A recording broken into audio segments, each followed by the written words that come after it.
Tem tempo para pergunta? Eu tenho tempo para pergunta? Tem tempo para pergunta? Tem tempo para pergunta? Eu tenho tempo para pergunta? Tem Tempo para Pergunta, o podcast oficial do TDC.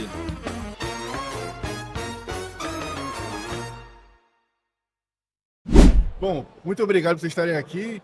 Hoje é uma edição especial do meu podcast Bora Marcar. O Bora Marcar, bom, vocês querem de paraquedas aqui, é o seguinte: geralmente eu marco com alguém.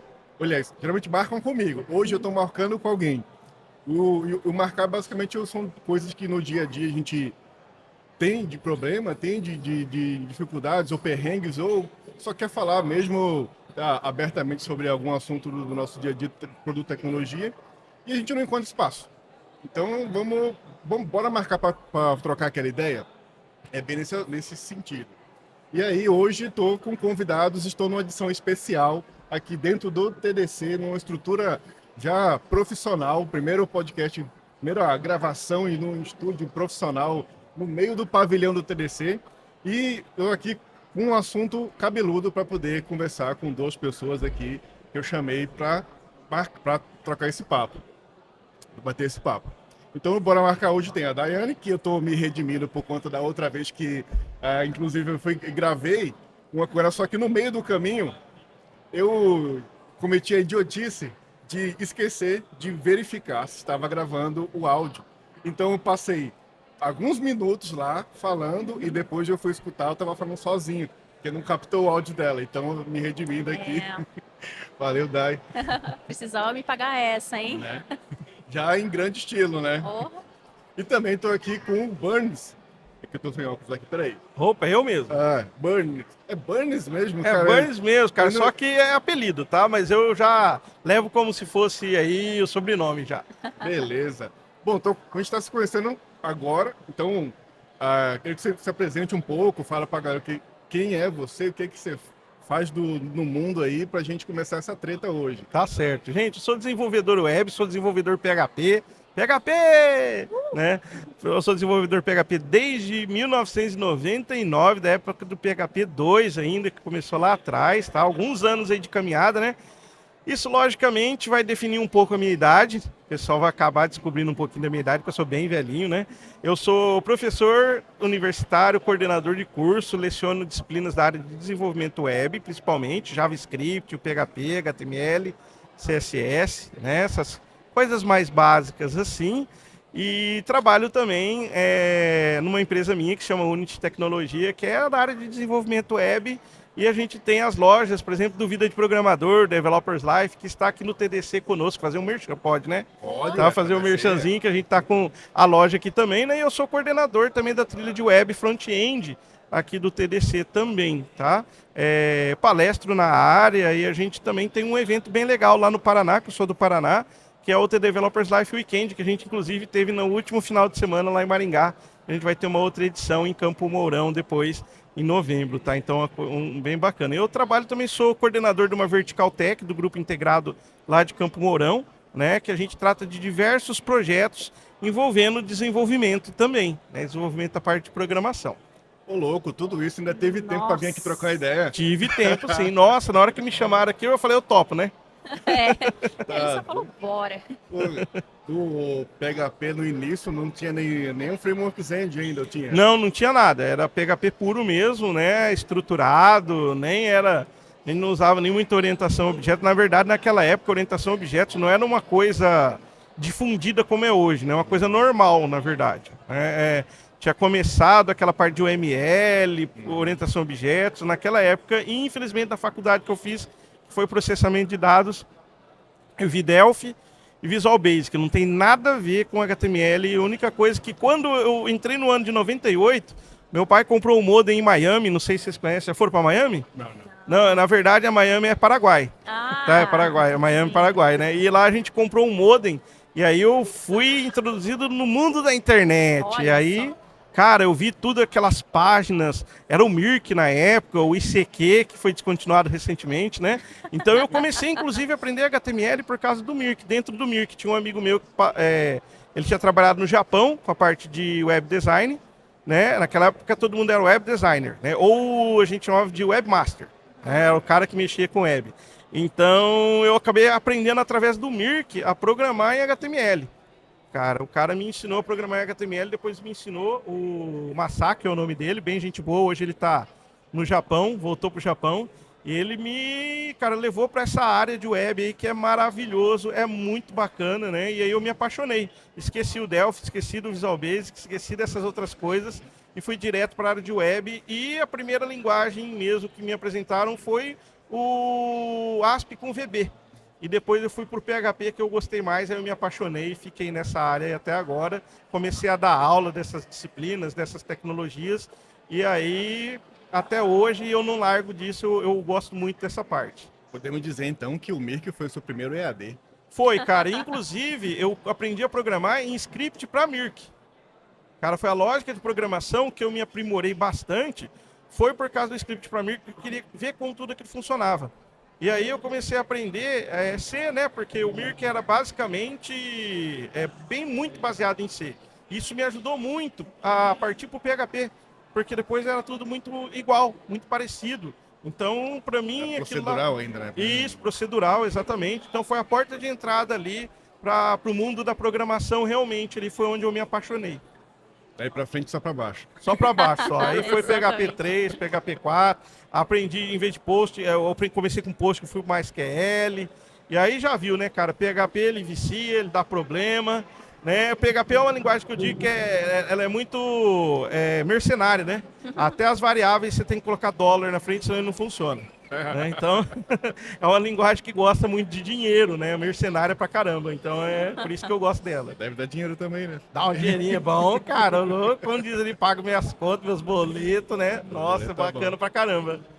E Dai, se apresente, porque daquela primeira vez eu basicamente não gravei o Nossa. começo, então tem lá um corte no podcast lá que eu falei um pouco da introdução, mas se apresente, fala um pouco sobre você. Então, gente, sou a Daiane Baquion, sou Product Designer faz 3 anos só, então eu estou aí iniciando a minha carreira ainda em produto, design. Mas, né, vim de CX, então tenho ali uma bagagem muito grande com experiência do cliente, foi isso que me levou para design. Hoje eu trabalho na NS Tech, uma empresa de São Paulo.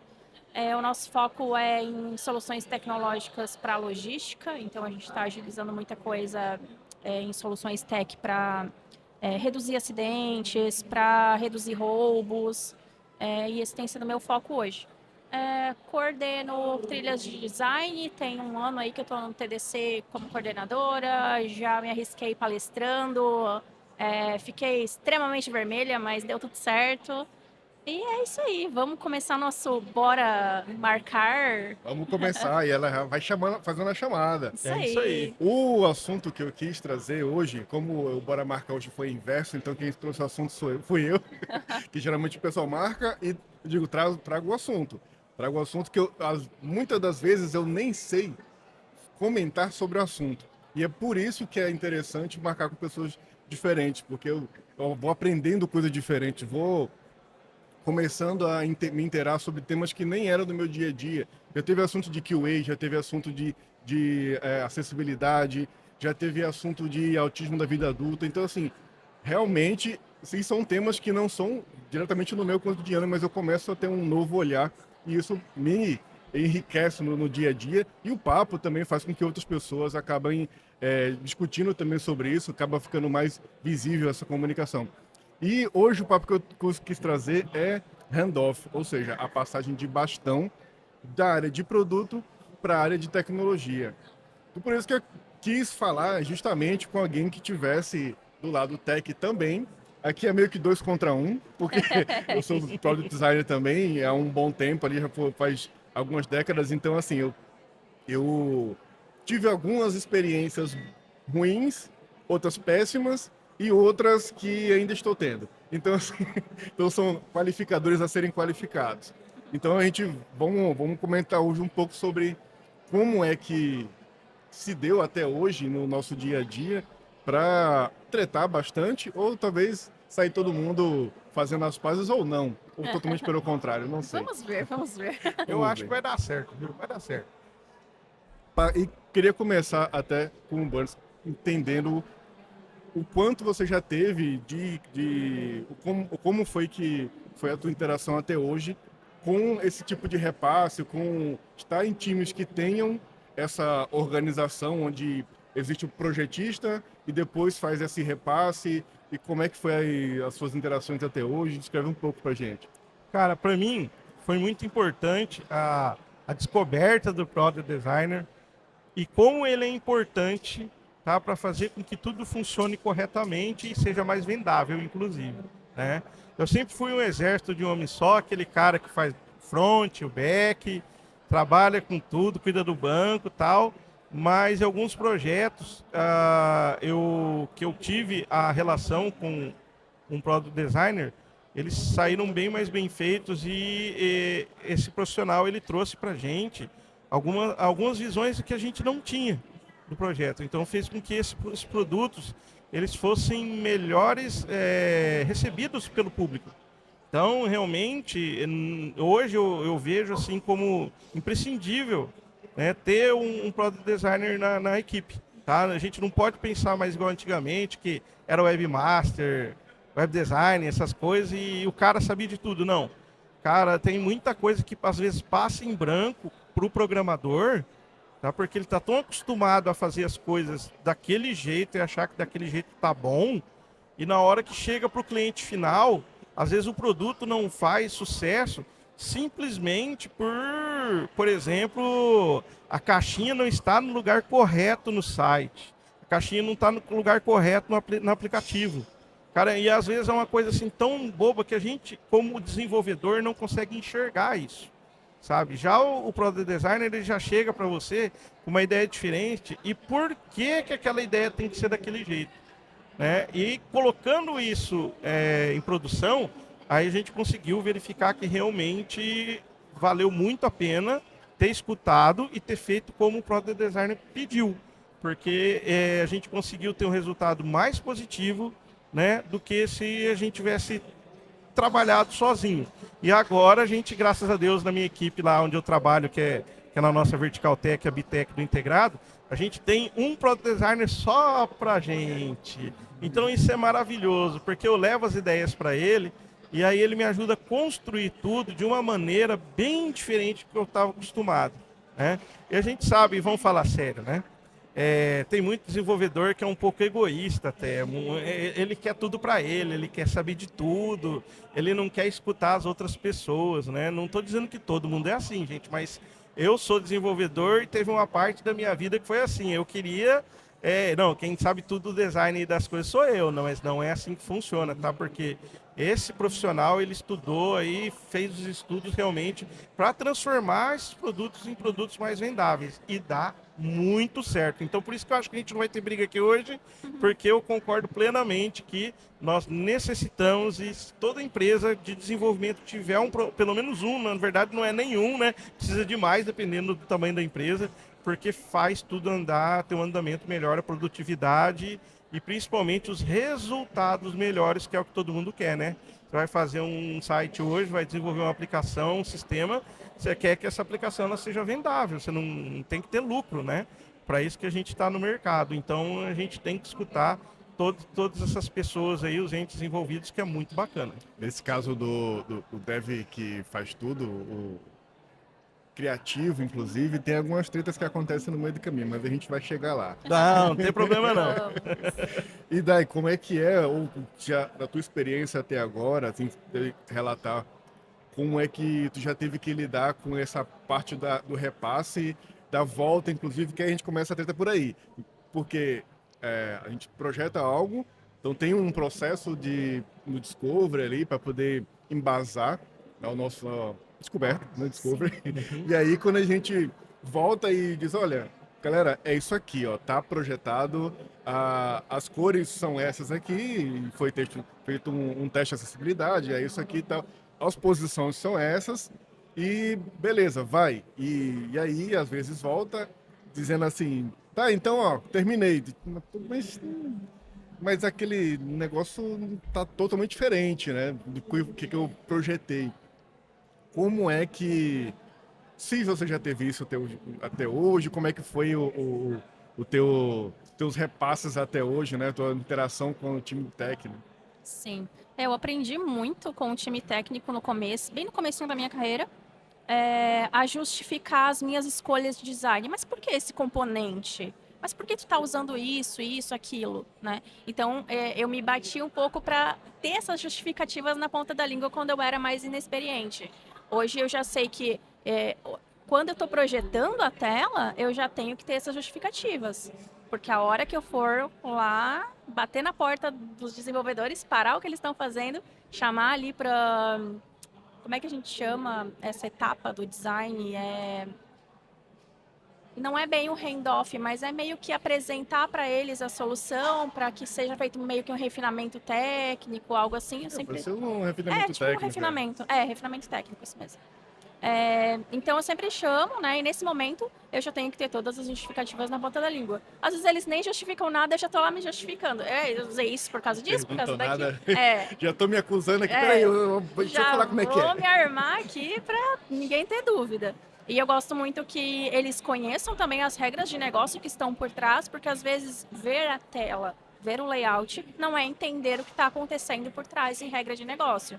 Então, como produto, eu já trago essa regra de negócio, esse entendimento, junto com o meu PO, o meu PM, e já trago essas justificativas de por que eu estou usando tais componentes. Tento demonstrar também comportamentos, né, e deixar tudo bem detalhado no handoff.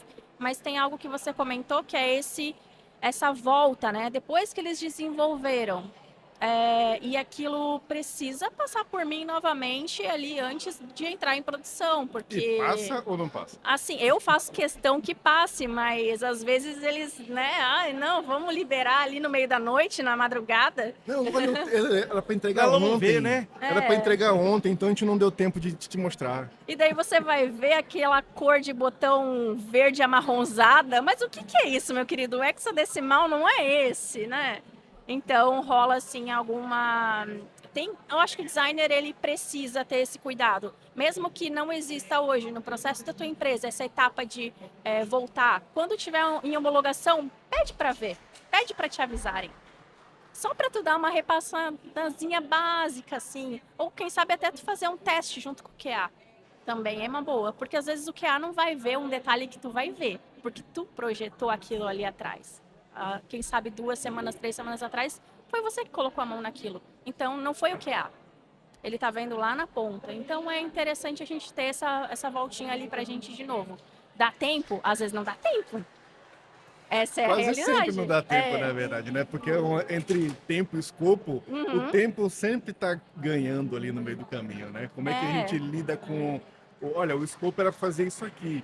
Mas, olha, na correria a gente só conseguiu fazer tal coisa. E agora, como é que a gente volta atrás? Porque já foi pro ar, às vezes. Já passou pela etapa de homologação ali, sem estar homologado, e foi-se embora pro ar. Às vezes, o que eu já vi é a POC que virou feature, e daí foi-se embora, porque não tem mais como o tempo de reprojetar aquilo, ou de reavaliar, ou de, enfim, de refatorar aquilo que já foi pro ar errado. E aí, falei errado, mas o conceito de errado e de certo, inclusive, de onde é que vem dessa determinação, né? Estava falando com o pessoal de QA, inclusive, sobre ter uma documentação, ter alguma coisa que balizasse, né? Então, acho que até hoje, se eu não me engano, teve uma vez só que eu trabalhei em algum lugar que teve QA no meio do caminho. E lá no meio do caminho, tipo assim, alguns meses depois foi que entrou QA, então não comecei com ele. E no meio do caminho foi que consegui entender algumas necessidades de documentar algo que, quando fosse para alguém olhar e pensar, ó, tem coisas mais ou menos não tão iguais ao que foi projetado aqui, né? Mas onde é que está a fonte da verdade do tá certo ou tá errado? E como é que a gente faz esse repasse, inclusive? Porque a ferramenta, a gente tem N ferramentas para poder fazer. Uma das primeiras vezes que eu fui fazer esse tipo de coisa, inclusive, eu fiz no Doc, no Google lá. Depois eu fiz no Word, uma evolução, olha, grande coisa. Mas eu fiz no Word, escrevendo com o PM, regra de interface, que a gente chamou regra de interface e regra de negócio. Então a gente pegou uma tabela, fazia uma tabela no Word, você vê o quanto de gambiarra a gente está tentando fazer para se fazer entendido. O PM escrevia lá a regra de negócio, eu escrevia a regra de interface. Que a regra de interface era se você olhasse para a tela, estava lá. Mas a gente acabou tendo que, depois de algumas rodadas que a gente já experimentou isso, escrever o óbvio. E essa parte do entender o que é o óbvio foi doloroso. Porque a primeira vez a gente olha assim, pô, tá aqui, pô. O desenho tá lá, a gente tava usando o Figma já na época ali, Passou então... o mouse hover, tudo... É isso, então, tinha a parte de interação, podia mexer lá que tava lá. Aí, depois do repasse, de desenvolvimento, a gente olha e fala, então, mas isso aqui não estava projetado assim. Então, mas vocês não disseram que quando passava o mouse eu não podia fazer sombra. Tipo, mas se não estava projetado para fazer, era só não fazer. Teve um passo a mais, né, de pensar em colocar um hover, pensar em colocar um sombreamento, uma cor diferente. Não, mas se você não falar que não é para fazer, a gente vai admitir que é para fazer. Nossa senhora, e agora? Dá Como um é que nó na cabeça. E agora? eu vou ter que lidar com todos os problemas do que não é para fazer? Eu tenho que imaginar o que a pessoa que vai desenvolver pensa no processo de desenvolvimento dele. E como é que vocês já lidaram com esse momento assim de, olha, do óbvio, né? De como é que você entende o óbvio do outro par de trabalho, né? O desenvolvedor ter que entender o que é óbvio para quem está projetando e quem está projetando entender o que é o óbvio para quem vai colocar a mão na massa lá e codar o negócio, né? Eu escrevo. Eu acabo escrevendo tanto regra de negócio quanto comportamento de tela. O máximo que eu conseguir escrever, eu escrevo. Sabe por quê? Até me ajuda, porque assim, quando ele pegar, eu vou estar fazendo outra coisa. E daí, se ele ficar me chamando o tempo inteiro, eu vou travar o que eu era para estar fazendo, ou eu não vou lembrar. Porque a minha cabeça é assim, a sprint de agora, a sprint de agora, a sprint passada, já era. Então, eu tento escrever o máximo que eu posso e também investir muito tempo de ter certeza que está tudo absolutamente entendido no refinamento técnico. Claro que ele pode me chamar a qualquer momento, mas eu quero tentar garantir ao máximo que ele não me chame tanto. Chama o mínimo possível, né? Isso é bastante importante, né? Essa parte eu comecei a trabalhar realmente com Product Designer agora, praticamente esse ano, né? A gente tinha algumas dicas no ano passado, mas não tinha um profissional, né, junto conosco. Agora a gente tem um profissional junto conosco, muito bom. E eu já passei por experiências realmente frustrantes por não ter toda essa descrição, né? Às vezes o que acontece é que o próprio cliente gosta de dizer como que tem que ficar o site. Nossa. E a gente, por experiência de 20 anos também, não que a gente não saiba, mas a gente já tem conhecimento de algumas coisas que funcionam e coisas que não funcionam, né? Que são óbvias, no caso, não precisa nem explicar, nem está descrito, né? Então, por exemplo, eu tive um problema com um cliente que ele contratou daí um cara para desenhar o site para que a gente pudesse desenvolver, né? E de cara eu olhei e falei, onde está o menu desse site? O cliente não colocou no briefing. Mas será que não precisa de menu mesmo? Como é que ele vai navegar pelo site? Aí eu fui conversar com o cliente. Você que não entendeu que o cara foi criativo, intuitivo. É intuitivo. Não, o cliente disse que realmente não tinha menu, que ele não queria o menu, porque ele queria que a pessoa procurasse dentro do site as coisas. Gente, hoje em dia ninguém quer procurar nada, não. É o site de escape room, é isso? Né? Isso, o site para ninguém usar. Tem muita gente que faz o quê? O cliente, às vezes, ele quer fazer um site, ele não pensa no bem do cliente dele. Ele pensa no bem dele. Ele quer porque ele gosta daquele jeito. E a gente tenta mostrar ainda mais com um profissional desse da área, que é 1000 vezes melhor, né, que você tem que fazer, na verdade, o que o seu cliente, né, vai utilizar. Então, já essa parte mesmo, o que aconteceu? Quando o site foi por ar, as pessoas começaram a enviar e-mail perguntando onde estava o menu. Se por um acaso a gente não esqueceu de colocar o menu. E aí foram falar para mim, viu, faltou o menu. Eu falei, não é que faltou. Eu falei que tinha um menu, perguntei, porque daí, em vez de colocar o menu, eu fui perguntar, né? E passou tanto pelo designer, quanto pela pessoa que pediu, e ele não colocou no briefing e repetiu, eu não quero menu. E depois, daí, com a falta desse menu, o chefe falou, mas daí tá faltando menu, tem que ter o menu.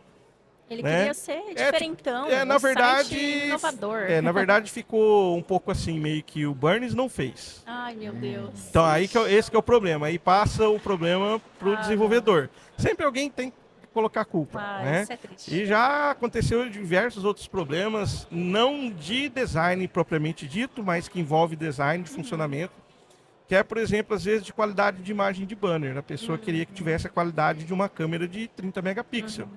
E a gente fala, não, mas na web a gente não precisa de ter toda essa qualidade. Precisa, lógico, tá bom, tem que ter leitura, tem que estar bonito, né? Mas a pessoa, ela pegou e exigiu que fosse a foto direto da câmera para banner.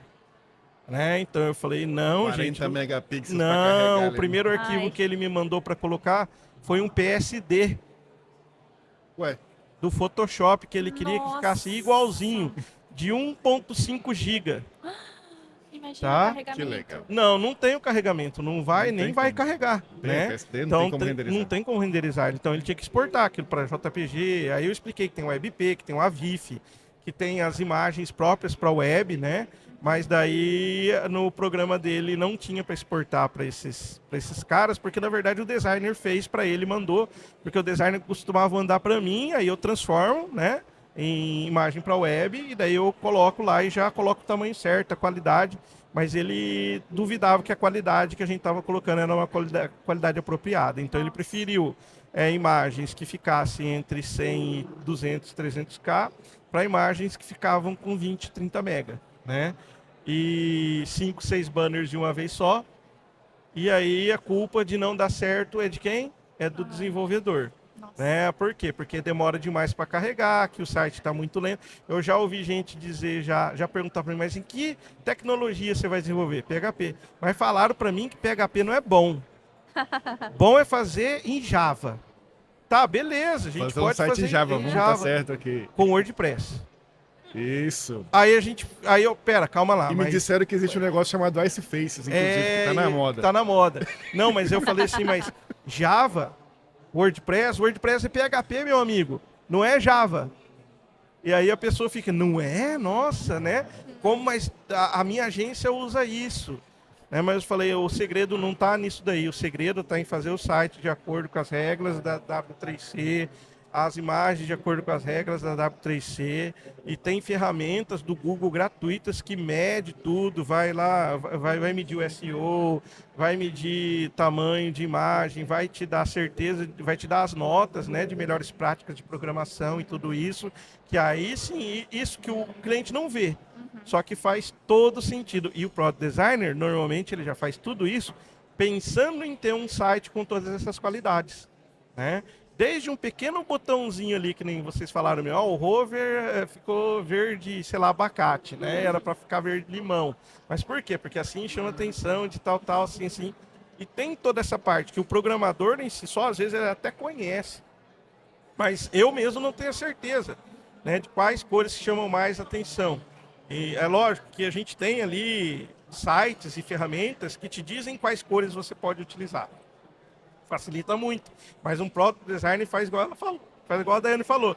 É por que é assim, por que tem que ser assim, né? E um botãozinho, gente, que às vezes está no lugar errado, num site de venda que a gente tem comércio eletrônico, a gente já passou por isso, né? Cara, ele pode dobrar as vendas.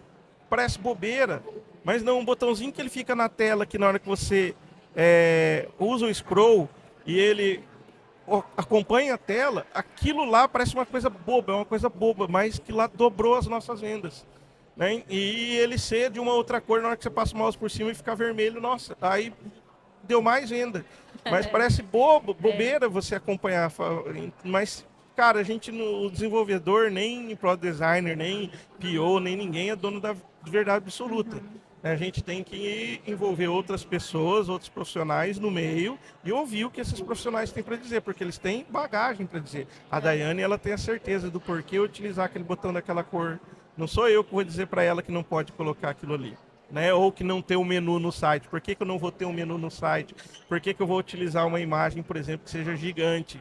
Precisa realmente daquilo ali? Aquilo ali vai atrair mais gente para o meu site? Vai ser importante? Ou um botãozinho flutuante ali que é CSS, que é só texto para carregar, demora 2 segundos, vai fazer com que eu venda mais. Né? Então tem tudo isso que o Product Designer, logicamente, vai ajudar e é 100%. Isso posso dar certeza, gente. Olha, tô puxando o saco do Product Designer aqui, tá? Mas é verdade, não tem que ouvir, cara, porque é ali que o teu cliente vai utilizar o teu produto. E é ali que ele vai dizer se ele vai ter sucesso ou não. Né? Então a gente tem que ouvir, tem que estar tudo alinhadinho, né? Eu vou pegar esse corte e começar a distribuir loucamente a partir de amanhã. Para todos os devs que eu já trabalhei até hoje. Olha só, tá vendo como é que deveria ser? Presta atenção. Porque o que acontece? Eu sempre fui sozinho, sempre desenvolvi tudo sozinho. Então muita coisa eu tive que aprender sozinho. E eu tive uma época que eu fui cabeça dura assim. Que eu dizia, não, isso aqui não deve ficar assim, isso aqui não deve ficar assado. Né? E aí isso não me trazia resultado financeiro, isso não trazia resultado financeiro para o meu cliente, isso não trazia qualidade para o meu cliente. Então eu comecei a pesquisar. E a partir do momento que a gente teve um Product Designer na equipe, aí a coisa realmente mudou de figura. Por quê? Porque tem produtos que a gente realmente redesenhou. Tá? Redesenhou. Mas por quê? Porque foi necessário para o nosso cliente, né, ficar mais satisfeito com o nosso produto. E às vezes, cara, a gente trabalha com cursos e ferramentas online, e às vezes como o vídeo é apresentado na tela muda a perspectiva do cliente. Às vezes tem vídeo que está lá e o cara não acha o vídeo, ele entra pela plataforma e fala, olha, onde está o vídeo que eu não encontrei? Só não, você clica aqui vai estar ali. Fala, nossa, por que não tem um botãozinho aqui, já que é para ver vídeo, um botãozinho, veja vídeo aula aqui. Aí você fica assim, pô, ele teve que clicar lá num lugar, ter a descrição do curso, para depois embaixo vir um vídeo. Podia ter um botãozinho ali, assista vídeo aula agora junto, e o cara ir direto para vídeo aula, né? Que é isso que ele quer. Né? Então a gente às vezes impede o usuário final nosso, cliente nosso, de estar utilizando a nossa própria ferramenta por questões de capricho nosso. Isso não pode acontecer. Né? O site a gente tem que pensar assim, as ferramentas, plataforma que a gente vai desenvolver é para o nosso cliente. Eu não posso fazer com que ele não deixe de comprar, com que ele não deixe de gastar, porque eu queria que o botão ficasse laranja ou lilás. Justo, porque aí uma coisa que eu gosto de enfatizar todos os dias, infelizmente às vezes não é escutada, porque é dia a dia, né? Que é assim, você acabou de falar, lá é de fora para dentro, é o cliente que diz qual é a verdade da coisa. Não adianta, por mais que a gente embase, a gente tem muita coisa que a gente já consegue diminuir a chance de dar erro. É isso que eu comento no dia a dia, justamente o nosso papel de Product Designer, pelo menos o meu papel. Daí não sei se vai corroborar comigo, mas a gente não tem como garantir que vai dar certo. A gente tem que minimizar a chance de dar errado. Exatamente. Então, se eu já conversei com alguém, se eu já vi, ou se pelo menos eu tenho indícios de que aquilo ali já foi replicado em algum cenário e aquele cenário deu algum retorno positivo, então eu consigo pegar aquela ideia, pensar como é que eu reverto aquele conceito, aquela ideia, para o público que vai comprar aquilo que eu estou projetando. Então, eu minimizo a chance de dar erro. Quando é alguma coisa altamente diferentona, inovadora, não tem, digamos assim, indícios de que alguém já tentou fazer aquilo ali alguma vez, uma inovação, aí a gente vai se abraçar nas normas técnicas, tipo, tem NBR, tem ISO, que a gente consegue olhar ali para ergonomia visual, a gente consegue pensar melhor na arquitetura da informação, de uma forma que a taxonomia da coisa faça sentido, num geral, para aquele público. Mas a garantia mesmo, a gente não consegue ter, de que, olha, mas se colocar esse botão que você está projetando aí, qual é a garantia que você dá que isso dá certo? Nenhuma. Zero garantia que eu vou te dar, porque eu não sou o comprador desse negócio aí.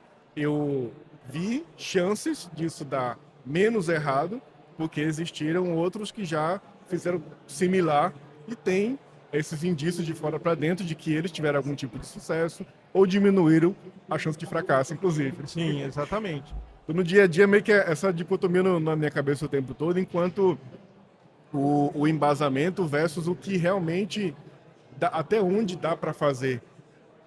Que o botão marrom, a verde ou laranja, que inclusive eles estão dessas cores porque, enquanto acessibilidade, né? A gente pensou sobre isso ou não, não é basicamente um mero capricho. E eu já trabalhei com pessoas pares de trabalho de UX, de UI, que tinha muito um capricho, assim.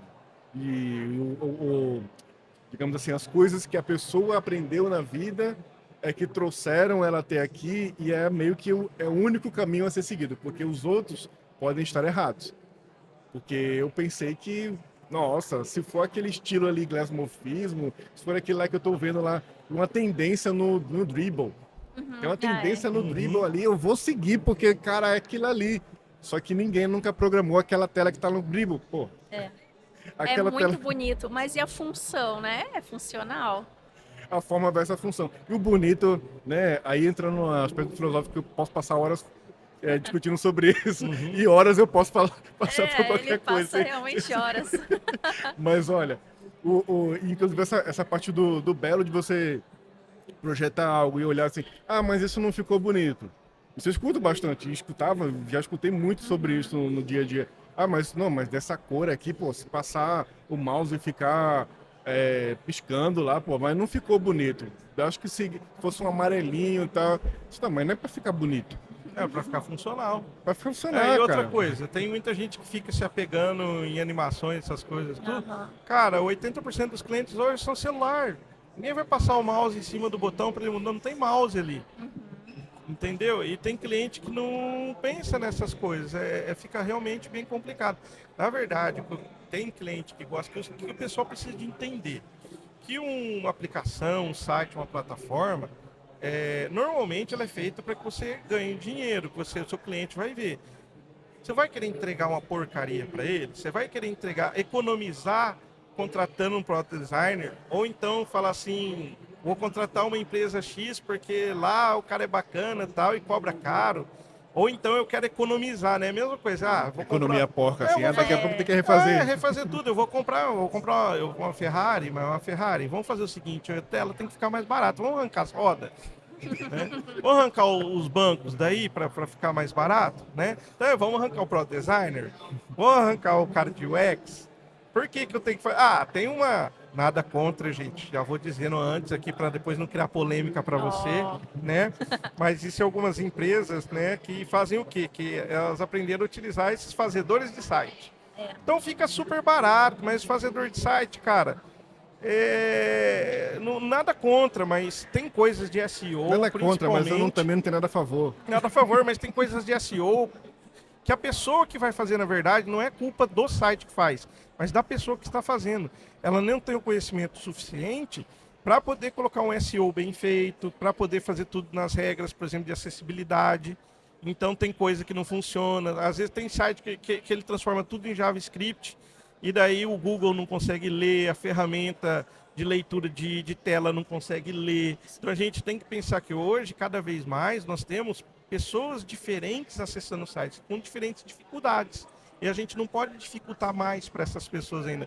Pode ser que esse cara chegue na minha loja ali e vai comprar camiseta para a empresa dele inteirinha. E aí o meu botão simplesmente ele não é acessível para pessoas que não têm que tem leitor de tela. E o cara usa leitor de tela. E aí, eu perdi agora uma venda, sei lá, de 4, 5 mil por causa disso. Né? Então não tem como a gente economizar nessas coisas, gente. Esqueçam isso de que um site com quinhentão eu faço, com milão eu faço. Cara, paga, porque provavelmente você vai fazer o quê? Vai ficar com esse site uns 5 anos, no mínimo. Tem gente que fica 5, 10 anos. Aí eu tenho cliente que de 2 em 2 anos troca site com a gente, ele faz outro. Né? A gente cria um outro para ele e às vezes ele traz até experiências de fora para trazer para a gente que a gente construa melhor. Né? Isso tem sido uma experiência muito legal, porque daí o Product Designer normalmente traz coisas que são diferentes para diferentes nichos de pessoas. Por exemplo, hoje eu atendo muito médico e de alguma tem cirurgião plástico e aí eles querem, por exemplo, alguma coisa que seja diferente, seja belo, mas o belo tem que ser funcional também. Não adianta colocar uma imagem lá, aí um PSD lá de 1.5 GB lá, se não tiver acessibilidade, não tiver nada. E tem às vezes sai o product designer faz uma coisa tão simples que a gente olha e fala, olha, cara, mas que coisa, parece até bobo. Mas não é bobo, cara. O cara pensou para colocar aquele fundo, porque aquele fundo tem que contrastar com a imagem do cara, e aquele botão para chamar atenção tem que ser assim. Cara, às vezes o site é uma landing page que tem ali, sei lá, uns 15 itens, uns 15 componentes. É a coisa, tipo assim, você faz em 2 dias ali, tá pronto, né? Só que dá um resultado pro cara, traz um resultado, que tem um que ele tá fazendo acompanhamento, além do product designer, ele tem um acompanhamento, ele contratou uma equipe de marketing para poder posicionar ele melhor no mercado. E o site novo dele, uma landing page simples, cara, ficou ótimo para eles. Agora ele está fazendo um outro, agora mais completo, né? Só que a gente vai utilizar a mesma equipe. O product designer vai ajudar a gente a desenvolver ele para deixar ele melhor. Então não tem, galera. Às vezes, assim, tem que o investimento, você tem que ver que esse investimento ele vai te trazer retorno. Esse retorno é como? Cara, é uma facilidade. O cara quer marcar uma agenda pelo site. Ele não quer, às vezes, nem conversar pelo WhatsApp. Ele quer simplesmente entrar, colocar o nome dele, a data que ele quer, o telefone dele para você entrar em contato, e é só a secretária mandar o WhatsApp dele. Ó, a sua agenda está feita para tal dia. Cara, simples assim. Ele não precisa de passar por um questionário antes de poder preencher. Mas não precisa de tanta animação, não, porque você passa a mouse aqui, não, pula um nossa, negócio, pula um pula negócio bem um ali. negócio do lado assim. Porque normalmente a pessoa vai fazer isso por onde? Pelo celular. Pelo celular. Então tem que ficar o simples possível para o cara pegar e mexer fácil e chegar até essas informações rápidas. E o product designer sabe fazer isso muito bem. Por que que esse botão teu ficou aqui em cima em vez de ficar lá embaixo? Ah, você colocou em cima e embaixo. Que legal. Por quê? Ah, porque eu não quero que o cara tenha que rolar a página para cima de novo para poder clicar no botão de agendamento de novo. Então a gente tem um botão de agendamento em cima, uma explicação, um botão de agendamento embaixo. Para quê? Para ele não ter que ficar rolando para cima de novo. Cara, é o mesmo componente, entendeu? Não vai nem custar a banda do cara pro cara puxar aquele componente. Sim. E simples de tudo, mas foi pensado por quem? Pelo product designer. Hoje ele tá na Puxando defesa, o né? saco, né? Eu Tá tô na defesa gostando. do Porque eu vejo assim que o cliente Deve ter custado muito caro para esse cara em algum momento. Não, é que eu vejo assim a qualidade que tem saído dos produtos para o próprio cliente e como ele tem ficado alegre com aquilo, que o cliente ele aceita. Então, por exemplo, tem um médico que já é a quarta vez que ele vai fazer o site com a gente. Cara, se ele volta 4 vezes, é porque ele gostou do produto, ele está contente com o produto. Então eu tenho que deixar ele cada vez mais contente para que ele volte nos próximos 10 anos. Você falou agora há pouco também do negócio do botão versus acesso. Só um exemplo que eu pensei, que eu lembrei aqui, que era... Uma vez eu trabalhei com num sistema que era um RP, que os desenvolvedores foram bem criativos na época. O PM também foi bem criativo na época. E todo mundo corroborando para que uma coisa muito criativa acontecesse, que era criar temas para um sistema. O sistema é um ERP. Aí foram criar temas para ele. Criaram um tema muito criativo que ele tinha uma tonalidade um pouco rosada. E aí aconteceu que na biblioteca toda pensaram assim, o botão de confirmar é um cinza. Todo mundo achava, os clientes mandavam mensagem, retornavam para o suporte, abrindo chamado de suporte, que tinha um problema no sistema. Esse problema no sistema era que o botão confirmar estava desabilitado o tempo todo. Ele esperava que ele ficasse verde uma determinada hora, né? Isso é uma coisa... É que é um padrão, né? É um padrão. Que é meio que tá quebrando as regras. Então tem que tomar cuidado com tudo isso. O product designer provavelmente não vai deixar isso passar. Não. Não é que eu tô puxando o saco, mas é assim... Realmente, galera, assim, cada um no seu quadrado. Eu sou desenvolvedor, sou muito bom em desenvolver as coisas. Mas tem uma pessoa que ela é muito boa em vender isso, fazer com que isso fique mais vendável. Se a gente se juntar, a gente vai ter um produto de mais qualidade. Então eu não estou preocupado em vender um produto barato. Eu não quero vender um produto barato, eu quero vender um produto de qualidade. Então eu tenho que somar com a Daiane para transformar esse produto de mais qualidade. Inclusive, eu trabalho só por indicação. Então as pessoas, os meus clientes, eles chegam até a gente, né? Porque eles já viram um site em algum lugar, só que a gente explica, né? O que a gente explica? Explica, olha, a gente faz assim, assim, tem essa parte, porque assim, assim, assim. Tem cliente que não aceita, né? Por exemplo, a gente teve normalmente tem uns templates que a gente faz que tem o mapa do Google, né? E a gente faz ele para poder acompanhar normalmente o layout todo, independente do tamanho da sua tela. E o cliente olhou e falou, não, eu quero ele quadradinho, pequenininho, assim, bem no centro da tela. Aí eu expliquei, falei, não, mas olha, tá, não, eu nunca vi site que tem mapa assim grande desse jeito. Para que mapa grande desse jeito? Eu quero quadrado no meio do site. Eu falei, tá bom, vamos fazer aí. Ah, tá, mas eu quero que fique dessas cores aqui, mas não combina com o seu logo nem com o seu, não, mas eu quero dessa cor. Aí é o problema quando a gente deixa o cliente fazer isso. O que aconteceu? Ele contratou uma agência de marketing. Depois a agência de marketing falou que o site estava horrível, estava uma porcaria. Não era boa. Não, a culpa foi para quem? O desenvolvedor. Deve, né? Pô, Aí ele pegou e contratou. A empresa fez um site para ele nesses fazedores de site aí. Ai. Então, mas carrega, demora 20 não é segundos, escalável 25 segundos. Não é porque ele utiliza a mesma ferramenta que é distribuída para várias pessoas no mesmo servidor, né? Então já começa por aí. E a gente tinha contratado um servidor só para ele, né? Porque ele disse que ia ter várias. Ele contratou até primeiramente uma empresa de marketing para ajudar. Essa empresa ela foi substituída no meio do caminho também, porque eles estavam de acordo com o que eu estava fazendo, então substituíram tudo. Então quem que saiu por errado? A empresa de marketing e o desenvolvedor. Então se eu tivesse batido o pé, ele teria vendido mais naquele primeiro momento. E ele não vendeu mais, foi fazer, e aí alguém fez a cabeça dele de que não era bom daquele jeito. Na verdade, era ele que tinha desenhado o site, praticamente, né? Mas é lógico que ele não vai falar, fui eu que pedi isso. Não, ele preferiu... Inclusive, ele preferiu daí regastar o dinheiro dele com outro, entendeu? Mas não... Pelo jeito, o dinheiro não era um grande problema para essa pessoa. Então, exatamente, né? Mas eram os caprichos dela, na verdade, que ele queria, né? E o engraçado é que o novo site que ele fez era muito mais, era bem parecido com o que a gente tinha feito primeiro. Então tá vendo? Às vezes, olha só, quem diria. Quem diria, né? Ficou desse jeito. Então quando eu entrei no site, eu falei, nossa, mas tá uma leve diferença para aquele que a gente fez. Aí eu fui ver, na verdade, tava num fazedor de site, ele já tinha trocado já. Eu falei, nossa, que legal, trocou tal. Mas tá muito parecido com a primeira ideia que a gente teve, né? Mas tudo bem, ele pagou também, tudo certinho, não tem problema, mas provavelmente se ele tivesse ouvido a gente, tanto a empresa de marketing quanto a gente, ele teria tido mais sucesso na primeira empreita mesmo, né? Mas fazer o quê?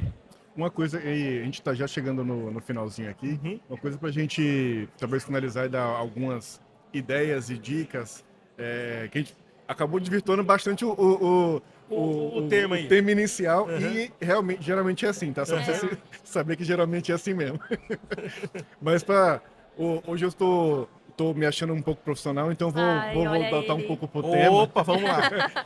Mas só para finalizar, esse repasse que a gente comentou no nosso dia a dia aqui, o que vocês já tiveram experiência que poderia dizer para outras pessoas de como deveria ser, sei lá, é num papel de pão que eu escrevo, no Figma que eu deixo desenhado, qual é o tipo, ou ferramental ou estruturalmente, assim, como é que se dá de uma melhor forma até hoje que vocês já viram, já experimentaram esse repasse das ideias, tipo, esse cara que chegou com uma ideia mirabolante assim, deve ter desenhado no Paint e chegou para você lá, né? Mas quando é profissional, quando é algo projetado dentro de casa, que faça um repasse que seja funcional, qual seria uma das melhores formas ou melhores dicas que vocês podem dar para que as pessoas dissessem, então tem que pensar nisso, que aí vai diminuir o estresse dessa comunicação entre desenvolvimento e projeto e tal?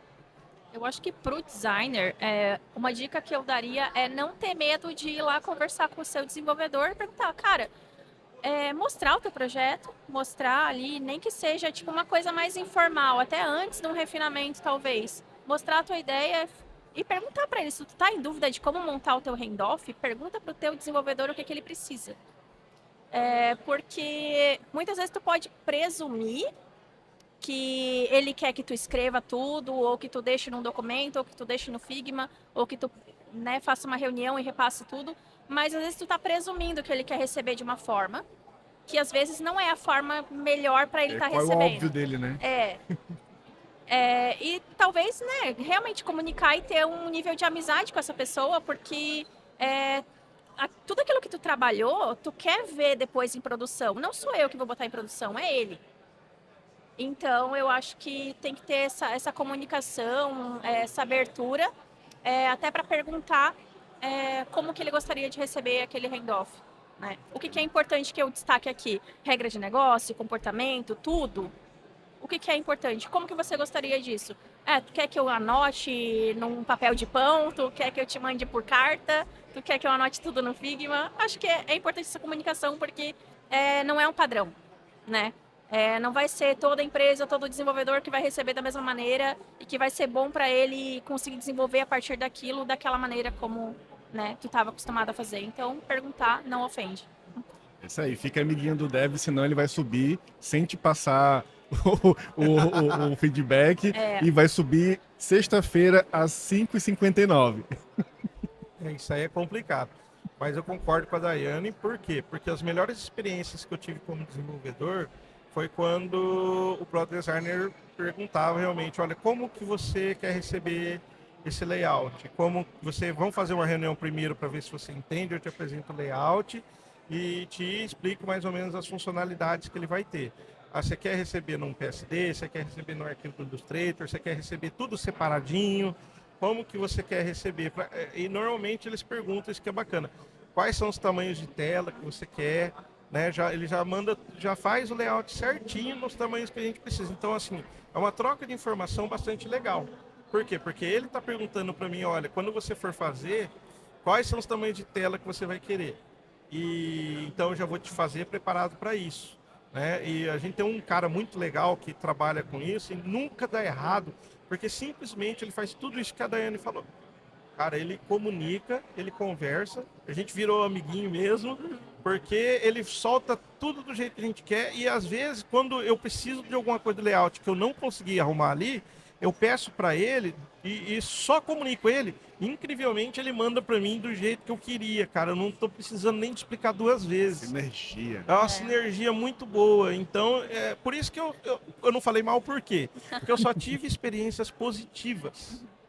Né? Então foi tudo muito bacana. Então, gente, se a tua empresa precisa, é grande, contrate um Product Designer, que é muito bacana, nem se for um freelancer, alguém para te ajudar, mas coloque, porque é uma mão na roda para todo mundo. Joia. Então, sim, só tenho a agradecer imensamente por vocês terem participado, aceito, né, e participado dessa loucura aqui inclusive de fazer essa gravação aqui no meio do TDC, né? Um momento que a gente já está compartilhando ideias e eu achei muito legal chegar aqui, a gente compartilhar mais ideias ainda e gravar esse novo episódio. Com um tema que deveria ser polêmico, vocês não seguiram a regra. Vocês não foram bons nesse podcast. Vocês têm que ser mais polêmicos. Mas enfim, mas é bom, inclusive, essa defesa, porque outras pessoas começam a ter mais ideia do valor, né, agregado esse par de trabalho, na verdade, né, entre produto e tecnologia, é que a gente tenta entender quais são os vieses que estão de um lado ou do outro e no meio do caminho encontrar a coisa que faça sentido de fora para dentro. Uhum. Porque independente do que eu acho que eu sei, ou independente do que eu consigo programar, o que vai fazer diferença é o que vai converter em dinheiros, é o que vai pagar os boletos, é o que vai fazer, inclusive, dinheiros entrar dentro da empresa. Exatamente. Então, muito obrigado por vocês terem aceito aqui, participado, e espero também trocar outras ideias aí, e nos próximos temas vocês podem marcar e trazer o tema para a gente gerar as próximos bate-papo, próximas polêmicas aí. Valeu, muito obrigado então. Opa, agradecido.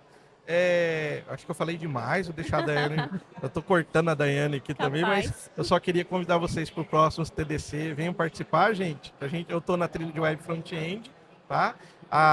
E contrate a Daiane para Product Design, tá?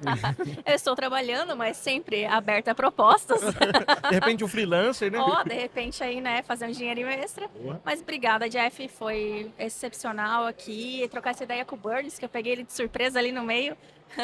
Mas foi muito bom. E, galera, participem, né, das trilhas. Eu vou coordenar a trilha de Product Design na sexta-feira. Então, a trilha tá top. E você também vai coordenar, né? Eu estou lá, vou coordenar amanhã a trilha de CX. É uma experiência diferente para mim, porque eu nunca saí da minha zona de conforto das trilhas de UX e Product Design. Será uma experiência bem legal. Mas é isso, pessoal. Muito obrigado, valeu e até o próximo Bora Marcar. Tem tempo pra pergunta? Eu tenho tempo para pergunta? Tem tempo para pergunta? Eu tenho tempo para pergunta? Tem tempo para pergunta. O podcast oficial do TDC.